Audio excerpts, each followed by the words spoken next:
Hello, players! É isso aí, eu sou Juliano Maisano, tô mais uma semana aqui no lugar do nosso mito dos palpites, o Leandro Quesada na live de sexta com os tipsters do The Player, moçada. O Quesada já tá quase bom, já tá em casa se recuperando. Se Deus quiser, se tudo der certo, semana que vem ele já tá aqui e vocês podem ouvir direto da boca do mito dos palpites as dicas para o fim de semana. Bom, nesse momento eu continuo eu mesmo e eu já vou direto para as dicas, galera. Eu já vou direto para as dicas, vocês já sabem que o site está todo e nós vamos conversar demais com os caras aqui. Tem Olimpíada começando. Eu vou começar então, já que o nosso, né, o primeiro tipster, que é o Murilo, já está no Japão, o horário dele lá tá na madrugada, tá bagunçado. Ele mandou um vídeo.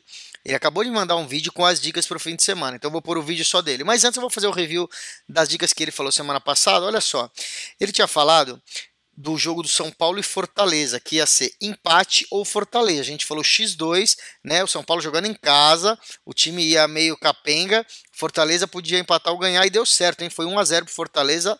Acertamos essa daí. A outra era o Corinthians e Atlético Mineiro. E a dica do Murilo era que ambos os times marcam não. Quer dizer, um dos times não ia marcar gol. Só que essa aí deu errado. Porque o Corinthians fez o gol logo no começo, mas tomou a virada, perdeu. Foi 2-1 para o Atlético Mineiro, mas os dois fizeram gol. Então a gente perdeu essa daí. A outra a gente acertou também, era Bragantino e Santos. E a dica do Murilo também era X2, empate ou Santos fora de casa. O Bragantino sem o Claudinho, a gente não acreditava que ele está lá nas Olimpíadas, que o Bragantino ia estar assim forte e acertou. Foi 2-2 o jogo. Então é isso daí. Essas foram as... vamos dizer, o review, né, das dicas da semana passada do Murilo. E vamos direto então agora ouvir as dicas dessa semana. Murilo, direto de Tóquio.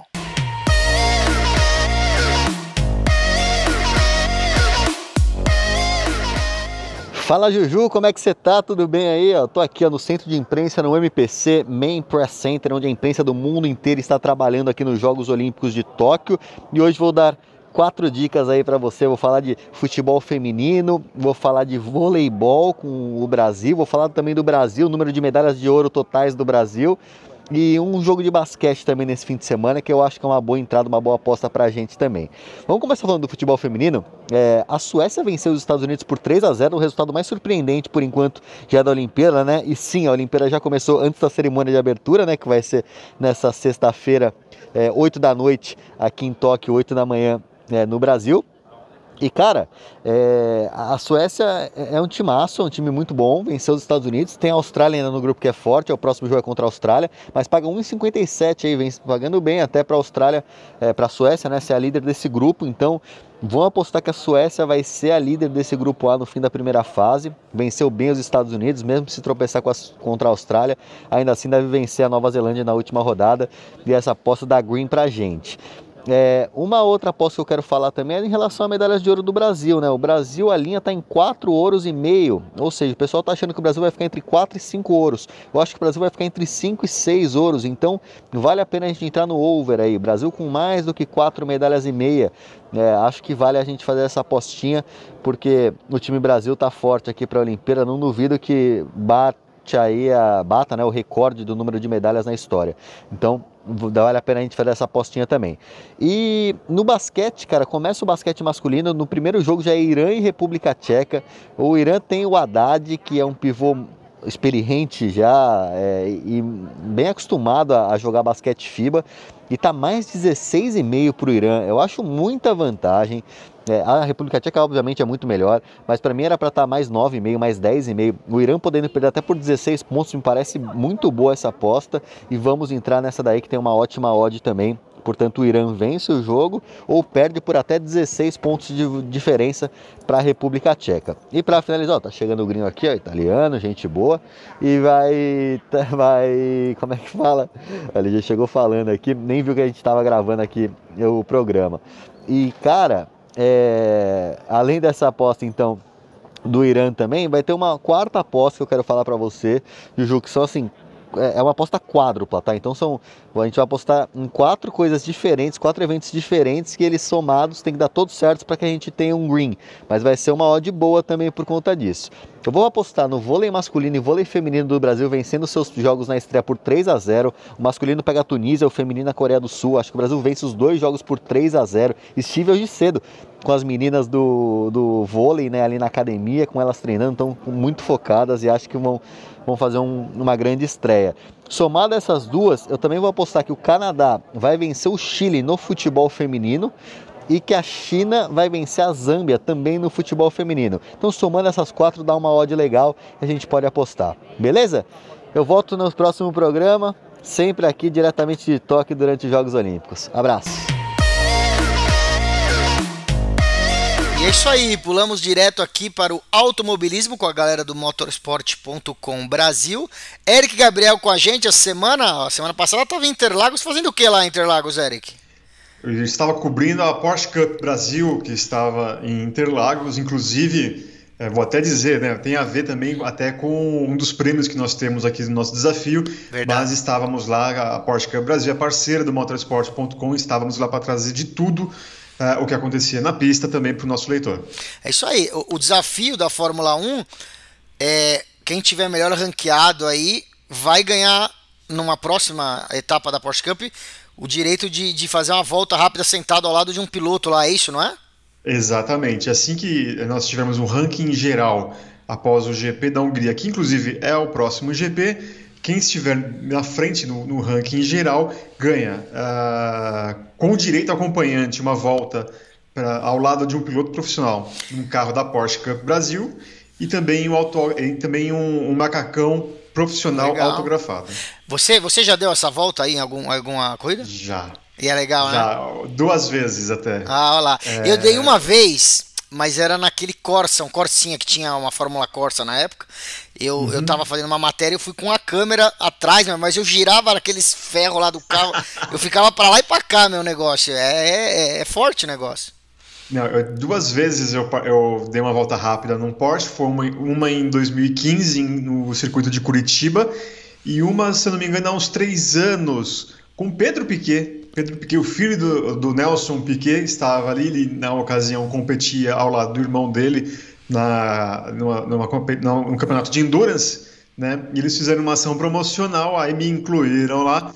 E aí eu dei uma volta ali ao lado de Pedro Piquet. Legal. Eu posso falar que já estive no mesmo carro que um Piquet em Interlagos. Boa. Bom, Eric, você falou aí do desafio, a gente falou desse prêmio aí. E vamos colocar aqui, então, o ranking. Primeiro o ranking interno da equipe motorsport.com aí, que o pessoal tava tirando sarro aí semana passada aí da sua atuação. Pois é, assim, eu tive um fim de semana um pouco infeliz nessa última corrida em Silverstone. Eu acabei sendo o que menos somou pontos, apenas 8,25. 8 pontos. Né? 8 pontos. Eu apostei, nossa, que tragédia. Eu apostei 100 e retornei 8,25. Felipe Mota foi o vencedor da ocasião do GP da Grã-Bretanha com 253 pontos, o Guilherme Longo 221,25, a Nayara mais uma vez muito bem em terceiro na terceira colocação, Carlos Costa e Chuin, quarto e quinto colocados, e eu na sexta com 8 pontinhos, 25. Terrível. Eu ia te fazer uma pergunta. Esse desafio é legal, até a gente fala que é para o pessoal que não conhece como funcionam as odds e as unidades, entender como funciona o mundo das apostas. Então, por exemplo, são 100 unidades, né, que a gente cria. Então, por exemplo, você falou os líderes ali ficaram com 200 e poucas unidades. Quer dizer, se fosse 100 reais, ele dobraria, ele ficaria com 200 e poucos reais. Você, exatamente. No caso, você colocou 100 reais e ganhou 8, quer dizer, você perdeu 92 reais, certo? Exatamente. Certo, você teria perdido quase todo o seu dinheiro. 91,75. Terrível. Certo. Acontece. Mas acontece, como você disse. Eu dei um all-in ali e acabei me dando mal. Eu quase apostei na primeira equipe que abandonaria fosse a Red Bull. E eu pensei no Sérgio Pérez, sim, mas eu iria acertar por causa do Max Verstappen. Mas aí no final ali, falei, não, acho que eu vou apostar na Haas e no primeiro piloto a abandonar, o Mick Schumacher. Então não deu muito certo. Não deu muito certo. Falando então do desafio, a gente tem... Eu ia falar assim, como você acabou de falar de abandonar, eu ia falar sobre o que é que o Guilherme falou, que vocês... quais foram as previsões aí e dicas de apostas da semana passada. Vocês tinham falado do Lewis Hamilton no top 3, quer dizer, para ficar no pódio, acertamos essa aposta. E uma outra aposta que estava muito confiante também o Guilherme era o Lando Norris, que vem bem com a McLaren, top 6, que foi acertada também, era a dica do Lando Norris. Ele, pessoalmente, ainda falou assim, olha, quem quiser arriscar um pouquinho, ele tá voando, tá muito bem, o carro tá melhor, pode arriscar no pódio o Lando Norris, porque se alguém ali se atrapalhar, dois carros, ele falou, se 2 carros se atrapalhar ali, entre os 2 da Mercedes e 2 da Red Bull, ele deve pegar esse pódio. E acabou que ele ficou em quarto, né, por pouco. Quase.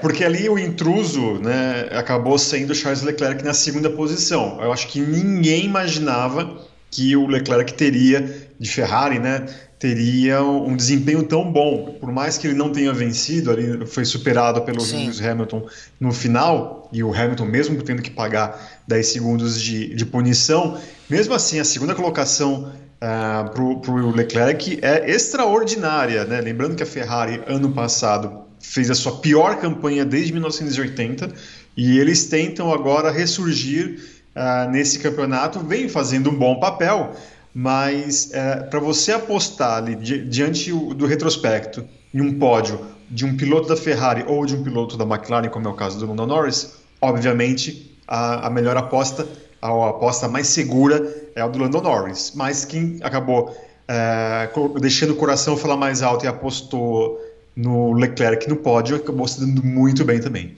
É isso daí. Bom, você falou aí Lewis Hamilton, falamos aí do Verstappen. Antes até da gente virar a página, Juju, até para colocar como a gente falou agora dos resultados do desafio após o GP da Grã-Bretanha, verdade. Mas tem o geral também. Você prefere falar agora ou falar Não, vamos falar já então. O geral, que é quem for o líder depois da Hungria vai ganhar aqueles prêmios que você falou. Isso são todos os participantes, todo mundo que quiser se inscrever. Exatamente. Então, inclusive o atual líder do campeonato, que ele acabou conseguindo fazer todo o score dele nesse GP da Grã-Bretanha. Então, ele agora tem 2.788 pontos e vai agora liderando já. Se ele mantiver essa liderança e deve se manter. Ele entrou só agora no fim, ou então ele só conseguiu pontuar no fim. Em uma prova. Em uma prova. E isso é um alerta para você que está nos assistindo e fala, poxa, mas eu não participei até agora, eu vou ganhar alguma coisa? Pode ganhar, porque aí você pode ser o melhor da rodada, vai ganhar os prêmios normalmente com miniaturas fantásticas e também muitos créditos em a casa de apostas parceiras do The Player, e também vai ganhar o macacão e a viagem com tudo pago e com direito a acompanhante para dar aquela volta rápida na Porsche. Mas internamente o Guilherme, assim, vocês trazem o Guilherme aqui às vezes, né? Mas ele é o líder internamente, 1.073 pontos, 85. Felipe Mota assumiu a segunda colocação aí com 915,96 pontos. A Nayara é a terceira colocada, 673,75. Apesar da minha terrível jornada na Grã-Bretanha, eu permaneço na quarta colocação. Quarta colocação, tô bem. O Carlos Costa, da equipe do motorsport.com, em quinto, e o Chuin, que é o nosso mago do audiovisual, na lanterninha, 411,10 pontos. Então, o desafio tá aí. A galera que fica esperta aí, porque temos GP da Hungria na próxima semana. Eu tô olhando aqui, então você tá uns 110 pontos para tentar pisar no pódio aí, se você conseguir passar na Nayara, né? Basicamente essa é a conta, né? 113 pontos. Então, vamos torcer aí, mas eu vou fazer igual a muita gente faz aí no poker, vou dar um all-in ali. Porque aí se deu errado uma vez, aí quem sabe vai dar certo na próxima, e eu atropelo a Nayara, o Felipe, o Guilherme, e aí faço a minha dança da vitória que todo mundo tá querendo, mas eu preciso vencer. Certo. Porque também não adianta ficar indo nos mais óbvios ali, porque, né? Sim. Aí vocês vão empatando, né? Porque todo mundo ali vai, pelo menos quem tá lá na frente ali, o Guilherme, ele deve ir na aposta mais segura e tal, né? Ele tem que administrar, né? Então ele tá com uma boa diferença ali pro Felipe, então ele tem que mais administrar do que qualquer outra coisa. Perfeito. Então agora, falando ali do do assunto que está sendo, pelo menos eu vejo as notícias aí quase todo dia, é um piloto falando, ou um chefe de equipe falando, ou um ex-piloto falando, não é? É o assunto. É assim, a punição foi baixa, a punição foi muito light, não tinha que ter comemorado, o outro estava no hospital. Resume aí o que rolou. Bom, basicamente o que aconteceu no último domingo no GP da Grã-Bretanha foi um encontro ali não muito amigável entre Lewis Hamilton e Max Verstappen. O Verstappen liderava, fez a curva da Copse, que é uma das mais tradicionais da Fórmula 1, e na volta ali acabou encontrando o Hamilton. O Max Verstappen acabou se dando mal, saiu da pista, bateu forte e ocasionou uma bandeira vermelha, foi levado ao hospital, mas também justamente só para checar, fazer aqueles exames para ver se está tudo certinho e tal, mas saiu por conta própria do carro, não desmaiou nem nada, graças a Deus deu tudo certo com ele. E ali o Hamilton acabou sendo punido pela direção de prova em 10 segundos, ele pagou quando fez o pit stop, e mesmo assim ele conseguiu chegar a se aproximar do Charles Leclerc, que liderava, e venceu. E venceu em casa, venceu pela 8ª vez em casa, fantástico esse feito, e ele acabou comemorando uma vitória. Enfim, normal, até aí normal, claro.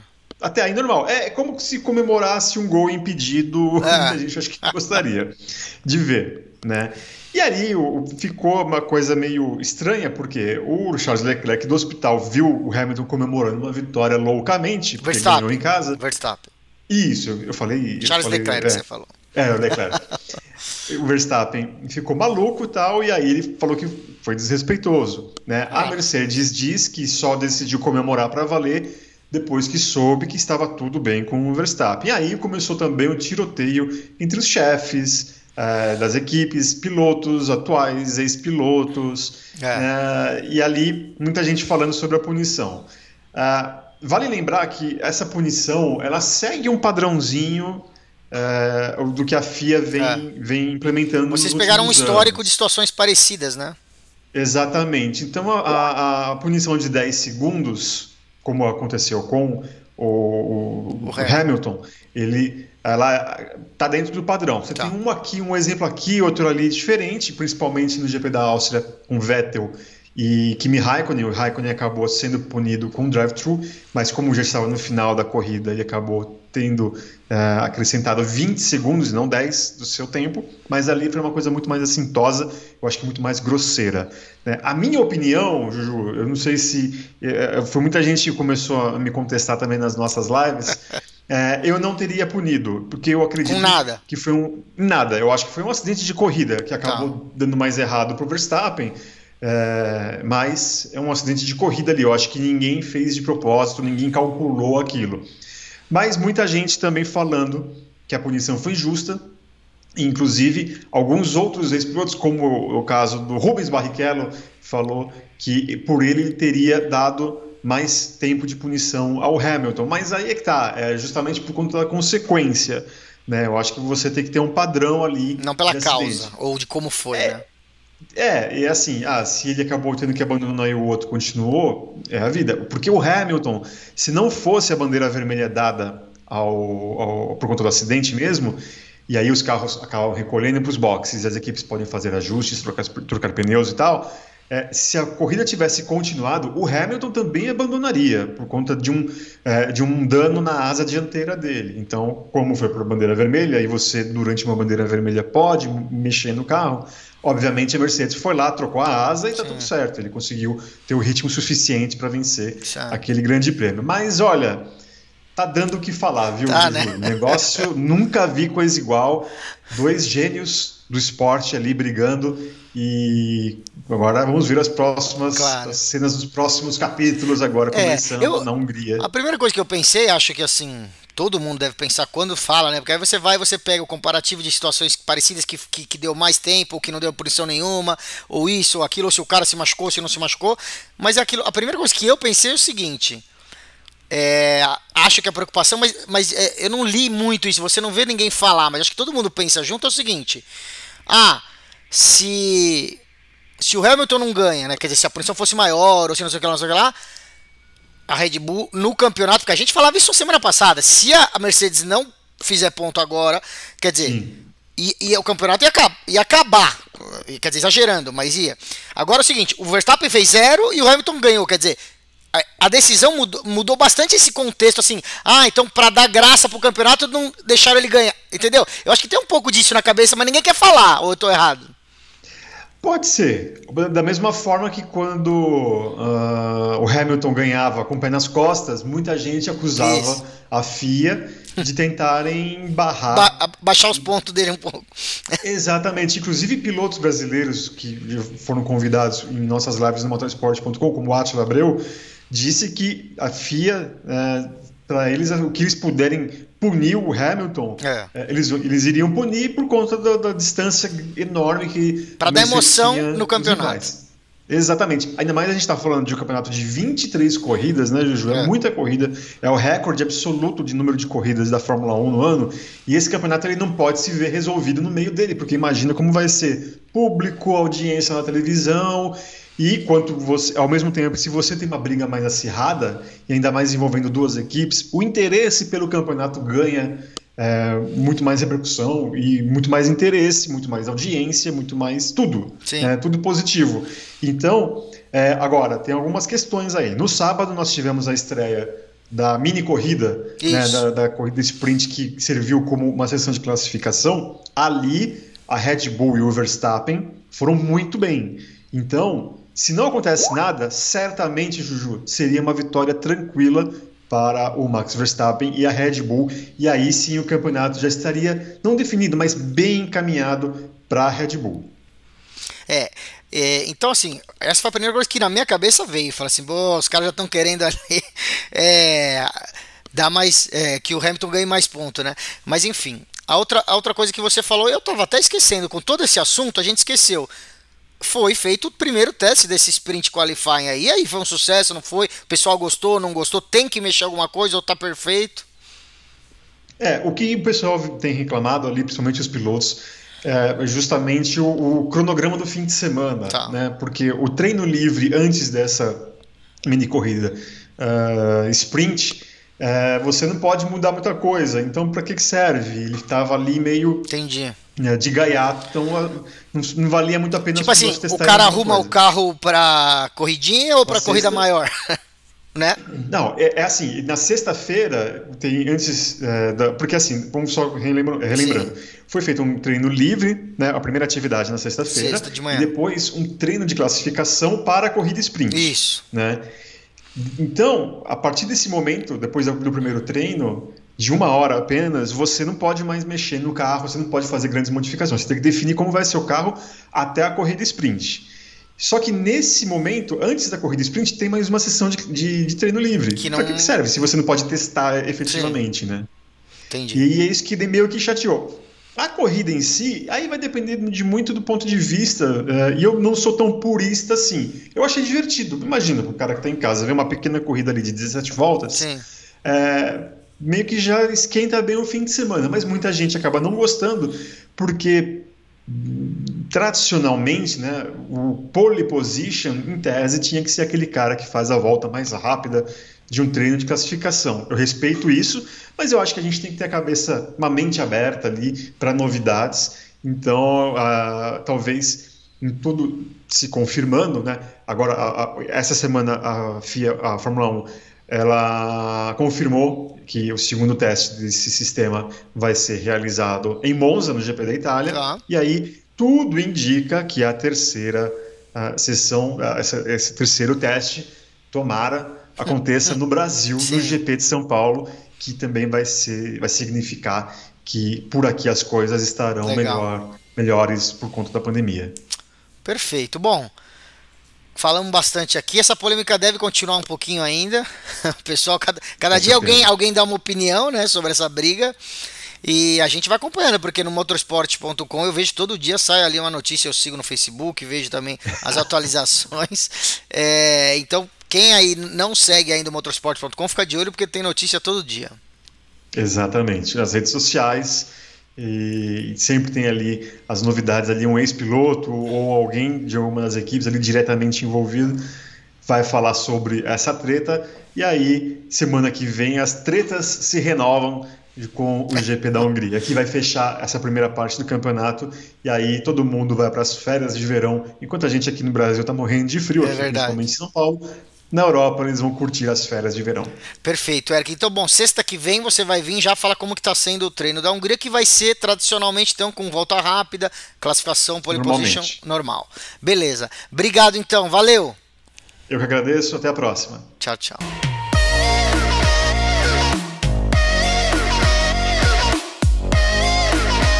É isso aí, chegamos agora no momento do tênis com a Ale Cossenza do Saque e Voleio. Ale, que está sempre de olho aí nas quadras. E agora o assunto Olimpíadas, né, Ale? É o assunto, né? A cerimônia de abertura acabou agora há pouco, com uma tenista acendendo a pira, acho que foi a primeira vez que aconteceu. Isso. E o negócio com uma cerimônia cheia de simbolismo, né? A gente tem 3 dias de Olimpíadas já, mas assim, muitas manifestações de grupos de minoria, muitas coisas sociais, ativismo, e acho que esses Jogos de Tóquio estão caminhando para isso. E colocar Naomi Osaka para acender a pira tem esse simbolismo porque ela sempre foi falou bastante sempre se posicionou sobre questões sociais, sempre se posicionou sobre a questão do racismo nos Estados Unidos. Então acho que ela encaixou perfeitamente no que está caminhando para ser uma Olimpíada bem social, bem inclusiva. Vai ser bem interessante acompanhar, mas são mais 3 semanas, né, de jogos, vai ser legal. Sim, eu achei ela meio desanimada, não sei, eu não vi ela muito animada ali com, não sei se... É o jeitão, né? O jeitão dela, assim, ela é meio calada, meio tímida, não sei se estava nervosa ou se teve uma instrução para fazer uma coisa mais sóbria, mais silêncio, mais, não sei, sem rir, sem coisa, sem gestual, né? Sim. Pra de repente não roubar a cena né? Porque o principal é o fogo, claro, a chama olímpica, é acender a pira, então de repente teve uma orientação para não, né, roubar a cena e tal, não sei, mas também o jeito dela, assim, ela não é muito espalhafatosa, né? Mais caladona mesmo. Perfeito. Bom, então assim, temos aí tênis, a gente tem, claro, simples, masculino, feminino, tem duplas masculino e feminino e tem dupla mista, é isso? Isso. É interessante. A Olimpíada é bem legal para ver, porque até as duplas mistas são diferentes do que acontece no circuito, né? Só tem 4 torneios de duplas mistas por ano, que são os dos grandes lãs, mas na Olimpíada ainda é mais interessante porque você tem que formar com alguém do seu país, e aí fica mais apertado, as opções são menores, às vezes você tem duplas que pessoas que são do mesmo país, mas que nunca jogaram juntos, e acaba sendo bem interessante, bem curioso. Verdade. Bom, a gente falou semana passada de algumas chances do Brasil e perdemos um dos nossos melhores aí, pelo menos um dos mais fortes jogadores de dupla, o Bruno Soares, com apendicite. O cara tá esperando a Olimpíada chegar e tal, e aí bem agora é duro, né? Não, essa foi cruel. Eu troquei umas mensagens com ele, assim, ele tava arrasado, porque você imagina, o cara tem 39 anos. De 39 anos de vida, você vai ter apendicite na semana da Olimpíada. Sabe? Ele podia ter apendicite 3 semanas antes e de repente conseguir jogar. Podia ter apendicite 5 dias depois e já ia ter estreado. De repente ia ter acabado a participação dele na Olimpíada. Mas não, tem que ser na segunda-feira da semana dos Jogos Olímpicos. É um negócio assim que... E ele com 39 anos, né? Era o que ele enxergava como a última Olimpíada com chances de medalha. Tudo bem, são só 3 anos para a próxima Olimpíada, mas com 42, você imaginar hoje que você vai estar com chance de medalha aos 42 no tênis é difícil. Pode acontecer, mas não é o que estava nos planos, né? Certo, e então, bom, Bruno Soares fora, então você tinha falado, né, sobre ele fazer aí a dupla com o Melo, né? Uhum. E aí o Melo vai jogar com outro Marcelo, que é o Marcelo Demoliner, o gaúcho. Eu acho que não é uma dupla ruim, mas assim, óbvio que perde força, você não tem experiência, você não tem as boas devoluções do Bruno Soares para equilibrar ali. O Demo tem um bom saque, mas a devolução, acho que a dupla vai perder bastante. E como se não bastasse, o sorteio ainda deu uma porrada no Brasil, né? Porque eles vão jogar contra a dupla número 1 do mundo, os croatas, né? O Nikola Mektic e o Mate Pavic.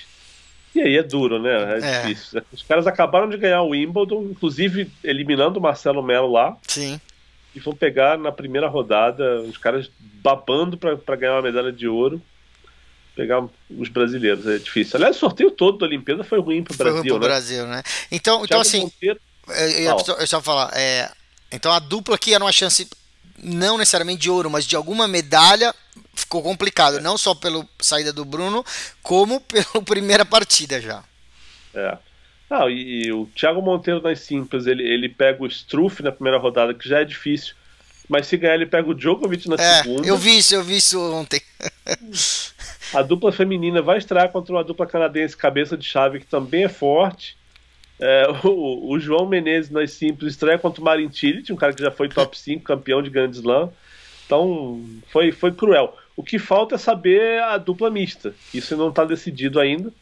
Que era uma chance, você falou semana passada sobre a nossa dupla mista, talvez. Eu imaginava que o Bruno ia jogar com a Luísa, então agora vai ser o Marcelo com a Luísa, mas a chave ainda não saiu. Tá. Aí não tá nem decidido quem vai jogar, porque são 16 duplas só, então pode ter gente, de repente até o Bruno e a Luísa não conseguem entrar na chave. Pode acontecer. Improvável, mas pode. Mas é uma chance de medalha também aí. Como é uma chave menor, são 16 duplas, você ganha 2 jogos, você já está na semifinal.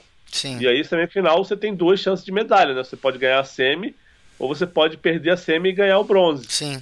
Então, não é tão insano sonhar com essa medalha aí, não. Certo. Bom, mas então assim, vamos dizer, sendo realista, nossas esperanças pioraram um pouco depois dos sorteios e da notícia do apendicite. Bastante, né? Já não eram tão grandes assim, né? Simples que ninguém esperava. Sim. A dupla ali meio correndo por fora, então, não foi legal. Bom, mas então para nós que não vamos só pensar no Brasil e nas verdades, a gente quer aposta, a gente quer ganhar nosso dinheiro. O que você separou aí de bom para nós? Vamos ver. Olha, a Naomi Osaka, óbvio que ela entra como favorita, e não tá nem tão ruim, né? Tá pagando, hoje eu dei uma olhada, paga ali 4,18, 4,40, dependendo da casa. É bom, e ela tem uma chave boa para, assim, até as quartas ela vai chegar fácil. Nas quartas ela pega a Iga Swiatek, que é já um jogo mais complicado. Mas assim, tem uma cotação interessante na Betwinner que eu tava olhando, que é assim, a Osaka para chegar nas quartas, ela já paga 1,75. Então, só aí eu já acho ótimo. Só aí você já faz um pé de meia para apostar numa medalha. E aí você tem, né, a mesma coisa para o Djokovic. Eu não vi quanto era a cotação para o Djokovic chegar nas quartas, mas também ele pode chegar ali bem fácil. A chave dele tá boa. Óbvio que ele não tá pagando tanto. Então, a chave feminina tem odds mais interessantes. Você tem aí, por exemplo, se acontecer entre a Osaka e a Iga Swiatek, que são as favoritas para chegarem nas quartas, paga 3,70 a Betwinner, né? Sim. Para acontecer esse jogo. Tá. Então tem odds bem interessantes. A Betwinner dá umas opções melhores. Não sei se foi você que me falou durante a semana para dar uma olhada lá. A gente gosta lá também. Isso é uma aposta que não tem em todo lugar, né? Por exemplo, o que você falou, tipo assim, é a chance de uma chegar num lugar e ganhando as partidas antes e se encontrar com ela ali, entendeu?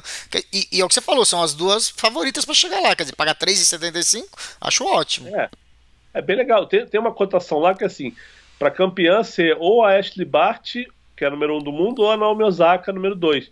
E essa paga 2,50. Não é ruim, não. E elas estão em chaves que elas vão se cruzar só na final ou elas se cruzam antes? Só na final. A cabeça 1 a Barty, cabeça 2 a Osaka lá embaixo. Quer dizer, é só manter a lógica que ganha aí. Então são os favoritos. Pagando 2,50 eu acho bom. Sim.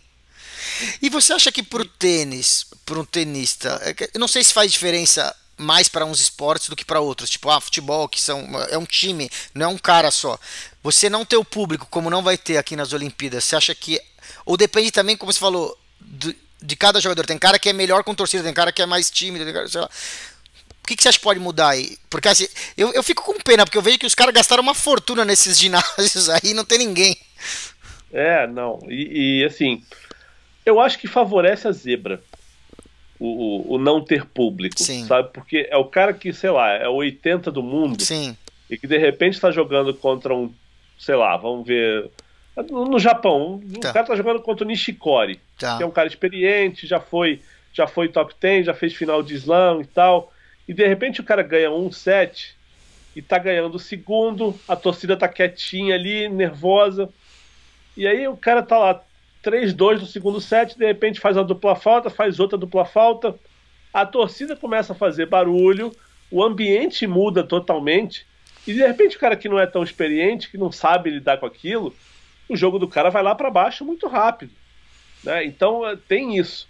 Quando o público não é um elemento, o cara tá ali jogando na dele, é como se ele estivesse jogando um torneio Challenger pequenininho, que não tem público mesmo, o cara já tá super habituado com aquilo. Sim. Então eu acho que favorece. Entendi, Agora, o fato de ser Olimpíada é que tem um elemento a mais aí na coisa que e varia muito. Tem tenista que lida bem com isso, tem tenista que não, e independe de ranking. Mas tem o cara que é favorito e de repente começa mal, e a cabeça dele já começa a pirar, porque ele começa a pensar, putz, se eu perder esse jogo só daqui a 4 anos. E o cara se espera de tal maneira que a coisa vai embora, né, vai ladeira abaixo. Tem gente que não, tem gente que fala, tô aqui, vou jogar pelo meu país, vou bater no peito, a equipe tá ali na arquibancada torcendo, e tem gente que cresce. Era o caso do Fernando Meligeni. Meligeni fez uma semi de Olimpíada quando ele não era, né, nem de longe candidato para estar ali. Foi super intruso. Mas era um cara que era peitudo. Ele entrava e quando ninguém achava que ele ia fazer alguma coisa, ele, eu vou aqui e vou me resolver. Não tremia porque pelo ambiente, pelo tamanho da situação. Perdia porque ele era, né, ele não tinha tênis para ser um top 10. Mas tem gente que é assim, tem gente que não é. Então, acho que até essa Olimpíada de Tóquio tem essa coisa de... Tem pouca gente que jogou Olimpíada antes. Toda essa galera, Zverev, Rublev, a galera mais nova, que chamavam de Next Gen até pouco tempo atrás. O próprio Medvedev, que é número 2 do mundo. Mas isso que você falou é legal, porque o fato de ter Olimpíada tem várias coisas, né? E essa é diferente ainda por não ter público. Mas é isso, porque assim, tem gente que joga e veste aquele negócio de camisa do país mesmo, né? Vou jogando pelo país, daquela força, aquele gás a mais. Tem gente que tem esse negócio assim, não, essa é minha última Olimpíada, ou só daqui a 4 anos. Quer dizer, por ser Olimpíada tem não só um fator, tem diversos fatores. E por não ter público, o que você falou é bem interessante mesmo, porque para um cara que é vamos dizer, um mero participante lá, que não é favorito nem nada, para ele é igual ele tá treinando sem ninguém assistindo ou um torneio pequeno, quer dizer, para ele é natural, né? Já pro cara que só ele já tá acostumado a uma final de Wimbledon, uma final não sei o que lá, ele tá acostumado àquilo e o adversário não estaria, né? Então ele iguala essa experiência, né? Exatamente, né? Diferente de você entrar no US Open para pegar o Djokovic, e você entra naquela quadra com 20 mil pessoas. São 18 mil ali, enfim, mas é muito diferente você entrar numa quadra que pode ser grande, mas se não tem ninguém, não tem barulho, diferente. Verdade. Bom, então a gente ficou, você falou aí das dicas, principalmente de encontros aí, falamos de Naomi Osaka também, e do masculino, o Djokovic, há 2 semanas a gente ainda discutia se ele ia ou não participar, depois já descobrimos que ia participar, é favorito aí para medalha, e você tinha falado dos russos também, mas tem mais alguma dica interessante, ou dica em jogo mesmo, assim, dos primeiros jogos já, assim, que vale colocar alguma coisa em sets ou em alguma coisa? Olha, em jogo, eu separei aqui 2. Tem um no masculino e um no feminino. E é pouco, porque é o seguinte, além de ter tudo que a gente já falou aqui de Olimpíada, de ter esse monte de elementos diferentes, esse é um torneio que é em quadradura, com o circuito inteiro vindo de ou torneios de saibro ou torneios de grama. Quer dizer, então, a gente não sabe como é, e não teve, como é diferente de um grande slam, que tem aquelas coletivas todas pré-jogo, pré-torneio, todo mundo fala, a quadra tá legal, a quadra não tá mais rápida, tá mais lenta. Tóquio não tem nada, então quem não tá lá, e não tem ninguém lá mesmo, porque até jornalista tá limitado, são poucos, então a gente tem pouca informação. E eu acho que assim, o que é mais seguro é esperar uma rodada para ver quem se entendeu bem com a quadra, com a bola e quem tá bem nas condições de jogo, e aí vai pro pau na segunda. Mas assim, tem 2 jogos de primeira rodada que eu acho interessante, que assim, na masculina tem um jogo do Pablo Andújar contra o Hugo Humbert. E paga 4,50 uma vitória do Andújar. É muito. porque o Andújar se machucou em Wimbledon. Ele saiu de lá lesionado, ele deu WO na segunda rodada, porque ele teve problema na costela. E assim, ninguém sabe como é que ele tá. Mas ele abandonou o Wimbledon porque ele queria muito jogar a Olimpíada. Entendi, então, ele quis se poupar para melhorar logo. Então eu acho que sim, tô suspeitando que ele vai estar bem. E esses 4,50 valem muito a pena, porque o Hugo Humbert, que é o adversário dele, não é isso tudo. E o Andújar é um cara experiente, quer estar ali, vai estar motivado e tal. Eu acho que assim, de repente uma aposta aí, na pior das hipóteses ele ganhar um 7 ou handicap, mas 4,50 eu tô indo nessa. Você tá indo na zebra. Você tá indo na zebra. Eu vou também, pronto. E o outro jogo que eu vi no feminino é o jogo da Carolina Pliskova contra a Alizé Cornet. A Pliskova vem do vice Wimbledon, né? E assim, ela é instável e a Cornet tem aqueles dias que ela tá devolvendo todas as bolas. E quando alguém devolve muita bola contra a Pliskova, a coisa pode complicar. Então assim, se a Cornet ganhar um set, paga 2,50, eu acho ótimo. Entendi. Eu acho bem legal isso aí. Então eu tô indo nessa também. Boa, então pronto. Então já temos 2 dicas aí para os primeiros jogos. Que dia que são esses jogos? Só pra gente já ficar esperto. O do Andújar contra o Humbert é sábado. Sábado amanhã. Sábado de lá, né? Então é sábado de manhã aqui, ou de repente nessa madrugada. No horário depende da ordem dos jogos. E o da Cornet com a Pliskova é domingo lá. Então, noite de sábado aqui, de manhã de domingo. Você que tá vendo a live, que se quiser pegar essa aposta, é bom fazer já, então, porque também os números talvez mudem aí, as odds. Eu gostei das duas. Eu vou fazer acho que um 7 aí no feminino e a zebra lá do Andújar, viu? Não, essas duas estão bem legais. O resto tá muito equilibrado e muito jogo, até os favoritos, assim, esses que estão pagando 1,30, 1,40, 1,50. Eu não tô arriscando porque eu quero ver como é que esses caras vão estar jogando na quadra dura. Tá muito quente em Tóquio, tá todo mundo reclamando de calor. Eu tô ouvindo falar então, também. Isso é outro elemento, a gente não sabe como é que os caras estão fisicamente preparados para vindo de um torneio de Wimbledon que não estava tão quente, quer dizer, então vamos ver na dura, na umidade de Tóquio, como é que esse pessoal vai render. Então eu prefiro ver a primeira rodada, aí depois da segunda para frente começo a olhar mais para esse jogo a jogo aí. Perfeito, então. Obrigado, Ale. Então, a gente vai ficar de olho nas dicas durante a semana. A live só volta na sexta, mas tem as pílulas aí terça, quarta e quinta. E fica de olho no The Player, que o Ale sempre coloca ali não só o seu texto, como às vezes as apostas mesmo sem texto. E eu sempre fico de olho nelas. Valeu. Valeu, Juju. Abraço. Tchau, tchau.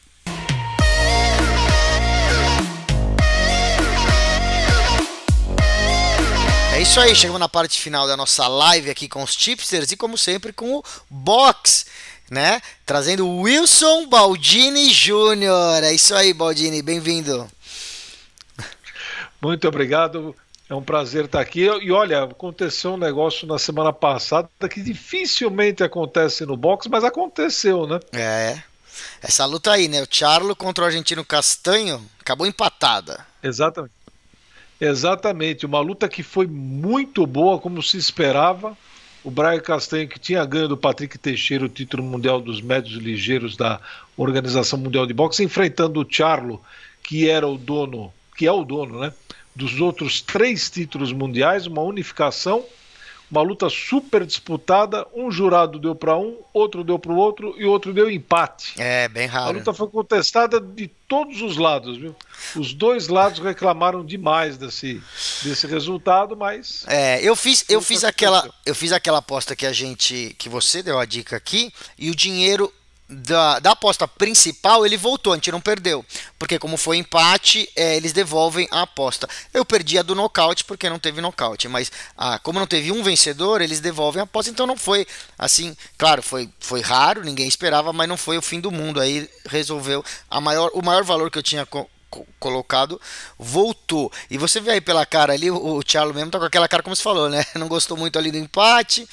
E outra coisa, assim que eu vi no dia seguinte, né, que foi um empate, eu não tava acompanhando ao vivo, mas eu lembrei que você falou que o Charlo era favorito, mas o argentino tem aquela garra argentina, aquela coisa, e podia dar trabalho. Aí eu lembrei isso na hora que eu vi que foi um empate.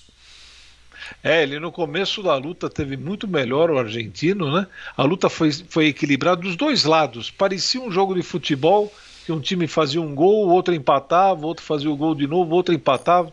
Foi praticamente um 4-4 essa luta de boxe, emocionante mesmo no sábado à noite. Perfeito. Bom, e aí nós vamos para a próxima dessa semana, que é aí, ó, Joyce contra Takam. Vai ser na Inglaterra. Exatamente. Isso, a luta à tarde, no sábado à tarde, né, por causa do fuso horário. É uma luta do Joyce, ele é vice-campeão olímpico aqui no Rio de Janeiro, foi em 2016, está invicto, vai enfrentar o Carlos Takam, que é fortíssimo, né, ele é camaronês, um lutador fortíssimo, os dois são muito fortes. Esse aí é o Takam, luta... aí, né? Exatamente, o Takam numa luta que ele venceu, o Takam ele está com 40 anos de idade, nossa, mas de uma forma espetacular, mas dizem que ele está caindo, né? Ele já fez lutas por título mundial, enquanto o Joyce está subindo na carreira. Entendi. O Joyce ele vem de uma vitória impressionante sobre o Daniel Dubois, também britânico. Acho que a gente falou dela nos meses, né? Exatamente, nós falamos dela na luta, ele surpreendeu, todo mundo achava que o Daniel Dubois iria vencer, ele nocauteou o Daniel Dubois, então vem subindo de uma maneira absurda na carreira, todo mundo está fazendo aposta em cima do Joyce nessa luta. Uma vitória do Takam vai quebrar surpresa. A bolsa aí. Então, quer dizer, o Takam mais velho, em teoria, está aí numa descendente e o Joyce aí crescendo. Exato. E aí, a gente vai numa vitória, então, do Joyce também, ou o que você acha? Eu acho que o Joyce deve vencer, porque inclusive já existe aí uma pré-negociação para ele enfrentar, disputar o título mundial, talvez até contra o compatriota Anthony Joshua, né? Então já estão planejando colocá-los no estádio de Wembley para 90 mil pessoas. Então você imagina a motivação do Joyce para essa luta, né? E ele vem crescendo tecnicamente de uma maneira absurda de uma luta para outra, né? Apesar de ele já estar com 35 anos de idade. Entendi. Mas é um lutador de muita experiência, teve uma carreira longa no amadorismo. Eu apostaria numa vitória do Joyce até por nocaute, viu? Interessante. Então a gente pode de repente fazer o que a gente fez, né? Colocar um dinheiro maiorzinho na vitória e um pouco menos no nocaute, que paga mais, né? Exatamente. Eu acho que isso aí é uma forma que a gente pode se proteger direitinho na aposta. Perfeito. Agora eu vou te fazer a pergunta. A gente falou sobre as Olimpíadas, eu vou pôr umas imagens aqui, a gente falou das Olimpíadas na semana passada e eu ouvi hoje na TV que foi sorteado já algumas lutas de brasileiros. Alguns, inclusive, não vão ter a primeira luta, já vão passar, né? Exatamente. Foi feita o sorteio. Só um brasileiro, o Wanderson Oliveira, vai lutar na primeira rodada. Os outros 6 representantes do Brasil já vão entrar nas oitavas de final. O boxe teve uma redução do número de vagas por causa do aumento de modalidades, né? Então diminuiu também o número de lutas, né? Então os brasileiros já vão entrar nas oitavas de final. Ao mesmo tempo vão enfrentar adversários mais difíceis, né? Porque agora está mais selecionado o grupo de lutadores, né? Mas a gente sempre coloca aqui que a Beatriz Ferreira vai lutar no dia 26, certo, né? Ela vai lutar no dia 26, é a grande favorita na categoria dos leves. Sabe que no boxe você faz uma luta, depois de 2 dias outra luta. O boxe é o esporte que começa no primeiro dia e vai até o último. Então é mais ou menos uma luta a cada 2 dias por lutador meio se recuperar. Mais ou menos. E a Beatriz Ferreira é candidata a chegar à disputa de medalha de ouro. Sim, né? Ela, nas últimas 30 competições internacionais, ela subiu ao pódio 29 vezes. Né?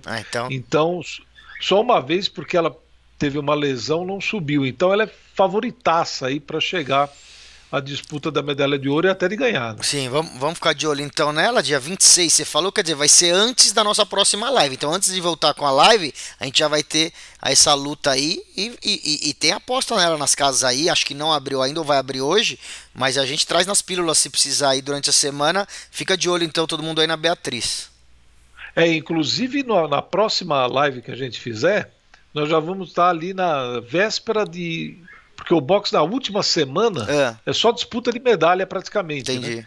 Já vai estar todo mundo classificado ali, pelo menos para quartas de final ou semifinal. Então a gente já vai ter uma ideia de como os brasileiros estão e também como os estrangeiros vão estar também. Perfeito, fechado então, Bahia. Vamos ficar de olho em tudo isso e vamos ver aí então se o Joyce vai levar essa luta e se vai levar por nocaute pra gente, tá bom?